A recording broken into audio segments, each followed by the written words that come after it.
So hello students, तो कैसे हो सभी। मेरा नाम है हर्ष सिंह और मैं स्वागत करता हूं आप सभी का नीरज टेक्निकल क्लासेस के ऑनलाइन वीडियो लेक्चर्स में।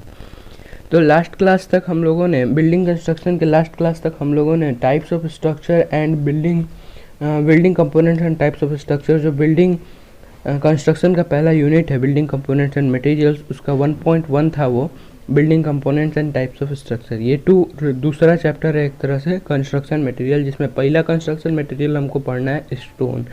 स्टोन क्या होता है, ठीक है। तो स्टोन से पहले हम लोग जानेंगे रॉक क्या होता है, क्योंकि स्टोन जो होता है वो रॉक से ही ऑब्टेन्ड होता है, ठीक है। तो रॉक होता है कि rock are the portion of the earth, ठीक है। रॉक वो पोर्शन ऑफ द अर्थ है, अर्थ क्रस्ट के वो पोर्शन जो जिनका कोई डिफिनिट साइज नहीं होता है, जिनका कोई डिफिनिट शेप साइज नहीं होता है। तो rocks are the portion of the earth crust that does not have definite shape and size, जिसका कोई डिफिनिट शेप और साइज नहीं होता है, ठीक है। अब देखो स्टोन्स और रॉक्स में क्या डिफरेंस है कि हर स्टोन रॉक्स नहीं हो सकता है। नहीं सॉरी हर स्टोन रॉक होगा, हर स्टोन रॉक होगा, लेकिन हर रॉक स्टोन नहीं होगा। ये यहाँ पे पहला डिफरेंस हो सकता है। अगर रॉक और स्टोन्स का डिफरेंस अगर पूछता है तो एक तो हो जाएगा कि उनका कोई डिफिनिट शेप और साइज नहीं होता है, स्टोन का डिफिनिट शेप और साइज होता है। ये हर स्टोन रॉक होता है लेकिन हर रॉक स्टोन नहीं होता है, ठीक है। ये याद रखना, हर रॉक स्टोन नहीं होता है और हर स्टोन रॉक होता है, ठीक है। चलो आगे बढ़ते हैं। स्टोन्स हो गया। स्टोन्स क्या है? Stones has been defined as the natural hard structure formed from the minerals which are present in the rocks. तो रॉक के अंदर रॉक है, ये रॉक है, तो रॉक के अंदर का जो मिनरल होता है, जो रॉक के अंदर मिनरल होता है, जो हार्ड स्ट्रक्चर होता है जिसके अंदर मिनरल्स होते हैं, वो रॉक्स के अंदर होता है, उसको हम लोग क्या बोलते हैं? स्टोन्स बोलते हैं। उसको हम लोग क्या बोलते हैं? स्टोन्स बोलते हैं, ठीक है। तो अब आते हैं क्लासिफिकेशन ऑफ रॉक्स पे। तो हम लोगों ने स्टोन स्टार्ट किया जिसमें हम लोगों ने रॉक्स और स्टोन्स के बारे में पढ़ा, और अब हम लोग देखने वाले हैं क्लासिफिकेशन ऑफ रॉक्स। तो देखो जो रॉक्स है, वो रॉक तीन तरह से क्लासिफाइड होता है। पहला होता है जियोलॉजिकल क्लासिफिकेशन ऑफ रॉक, दूसरा फिजिकल क्लासिफिकेशन ऑफ रॉक, और तीसरा केमिकल क्लासिफिकेशन ऑफ रॉक, ठीक है। तो जियोलॉजिकल क्लासिफिकेशन ऑफ रॉक्स तीन तरह के होते हैं। इग्निशियस रॉक, देखो तीन तरह के इग्निशियस रॉक, सेडिमेंट्री रॉक और मेटामॉर्फिक रॉक, ठीक है। जियोलॉजिकल मतलब कि कैसा उसका जियोग्राफिकल कंडीशंस में, कैसे वो जियोग्राफिकल कंडीशंस में कहाँ से क्या मिला उस हिसाब से। फिजिकल वो देखने में कैसा है उस हिसाब से। उसका केमिकल कंपोजिशन कैसा है तो उस हिसाब से केमिकल क्लासिफिकेशन। समझ में आया किस बेसिस पे है क्लासिफिकेशन? जियोलॉजिकल जियोग्राफिकल बेसिस पर, मतलब कि कैसा है वो, कहाँ से ऑब्टेन्ड हुआ। फिजिकल यानी उसका फिजिकल अपीयरेंस किस हिसाब से है, लेयर बाय लेयर है या फिर अदर है, वो तो आगे का बात है। केमिकल कंपोजिशन कैसा है तो केमिकल क्लासिफिकेशन ऑफ रॉक, ठीक है, हो गया। अब आते हैं हम लोग आगे बढ़ते हैं, ठीक है, ध्यान से देखो आगे बढ़ते हैं। इग्नियस रॉक, इग्नियस रॉक्स क्या होता है, ठीक है। तो the rocks which are formed by the solidification of molten magma. देखो जब ये वॉल्केनो है, ठीक है, ये वॉल्केनो है और ये इसका अर्थ सरफेस है। तो ये जब वॉल्केनो यहाँ से इरप्ट होगा, जब ये वॉल्केनो यहाँ से इरप्ट होगा तो यहाँ जाके ये स्टे कर जाएगा, मैग्मा जो निकलेगा उसमें से। और जब ये सॉलिडिफाइड हो जाएगा, जब मैग्मा जो निकला है वो सॉलिडिफाइड हो जाएगा तो वो रॉक बन जाता है, और वो रॉक कहलाता है हमारा इग्नियस रॉक, ठीक है। वो रॉक क्या कहलाता है? हमारा इग्नियस रॉक, ठीक है।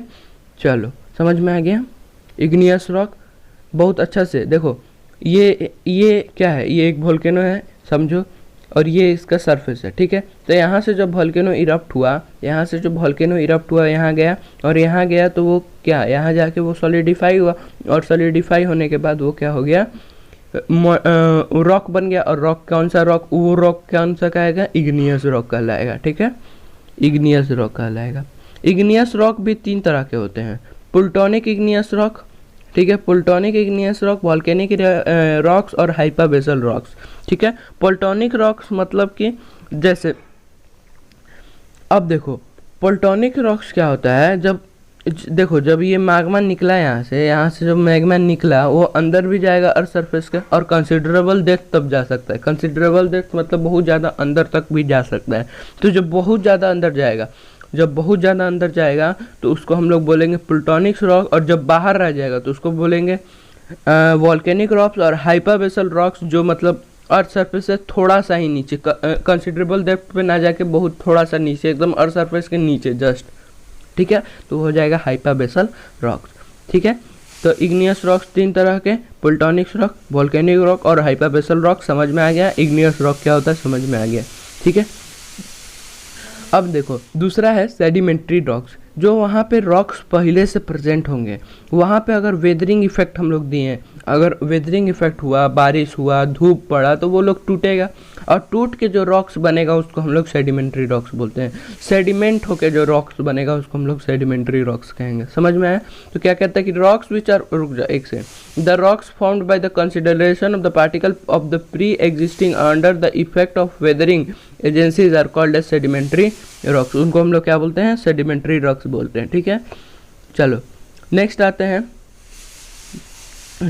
हाँ अभी और चीज़ है, सेडिमेंट्री रॉक्स जो होता है वो 3 तरह से ओरिजिनेट होता है, मैकेनिकली भी ओरिजिनेट होता है, केमिकली भी ओरिजिनेट होता है और ऑर्गेनिकली भी ओरिजिनेट होता है। तो मैकेनिकली कैसे ओरिजिनेट होता है समझो कि मैकेनिकल जैसे वेदरिंग होता है, जब वेदरिंग होगा ट्रांसपोर्टेशन के दौरान, तो उस समय वो जो रॉक टूटेगा या फिर बनेगा तो उस समय मैकेनिकल ओरिजिनेटेड होता है। तो उसमें कौन कौन सा सैंडस्टोन और सेल आता है, ठीक है, उसमें सैंडस्टोन और सेल आता है, ठीक है। अब देखो next, formation of the chemical actions, मतलब अगर प्रिसिपिटेशन होता है या फिर केमिकल एक्शन होता है या फिर कोई केमिकल ही इरप्ट होता है, तो उस हिसाब से कुछ जो होता है उसको केमिकली फॉर्म्ड रॉक्स बोलते हैं, ठीक है, केमिकली फॉर्म्ड रॉक्स बोलते हैं, ठीक है। ये समझ में आ गया, मैकेनिकली ओरिजिनेटेड और केमिकली फॉर्म्ड रॉक्स में समझ में आ गया। ऑर्गेनिकली फॉर्म्ड रॉक्स क्या होता है कि वो रॉक्स जो ऑर्गेनिज्म ऑफ प्लांट, जो जैसे प्लांट, अगर रॉक पे किसी रॉक पे प्लांट है तो वो जाएगा तो उसका रूट जब एक्सटेंड होगा तो वो रॉक को फाड़ देगा, तो वो रॉक फटेगा तो वो बन जाएगा नया रॉक, तो वो रॉक हो जाएगा ऑर्गेनिकली फॉर्म्ड रॉक, ठीक है, ठीक है, हो गया। मेटामॉर्फिक रॉक समझ लो ये, और उसके बाद हम लोग फिजिकल क्लासिफिकेशन हम लोग नेक्स्ट क्लास के लिए रखते हैं, ठीक है। तो ये समझो मेटामॉर्फिक रॉक क्या होता है। मेटामॉर्फिक रॉक वो रॉक जो प्री एग्जिस्टिंग रॉक्स को, जो रॉक्स प्री एग्जिस्टिंग है अर्थ सरफेस में, तो उनमें अगर हम लोग टेम्परेचर का वेरिएशन करें और टेम्परेचर और प्रेशर का वेरिएशन करें तो उस रॉक को हम लोग मेटामॉर्फिक रॉक्स बोलते हैं, उस रॉक्स को हम लोग मेटामॉर्फिक रॉक बोलते हैं, ठीक है। इसका एग्जाम्पल हो जाएगा मार्बल, स्लेट और जेनेसिस। एग्जाम्पल हर चीज़ का याद रखना है, ठीक है, एग्जाम्पल नहीं याद रहेगा तो बहुत दिक्कत होगा क्योंकि एग्ज़ाम में एग्जाम्पल ही पूछता है, ठीक है। तो मिलते हैं हम लोग नेक्स्ट क्लास में। इस क्लास में हम लोगों ने स्टोन से स्टार्ट किया, जिसमें हम लोगों ने रॉक्स के जियोलॉजिकल क्लासिफिकेशन को डिटेल में देखा, और उसके बाद नेक्स्ट क्लास में हम लोग फिजिकल क्लासिफिकेशन ऑफ रॉक्स को देखेंगे। मिलते हैं हम लोग नेक्स्ट क्लास में। सो बाय फॉर नाउ।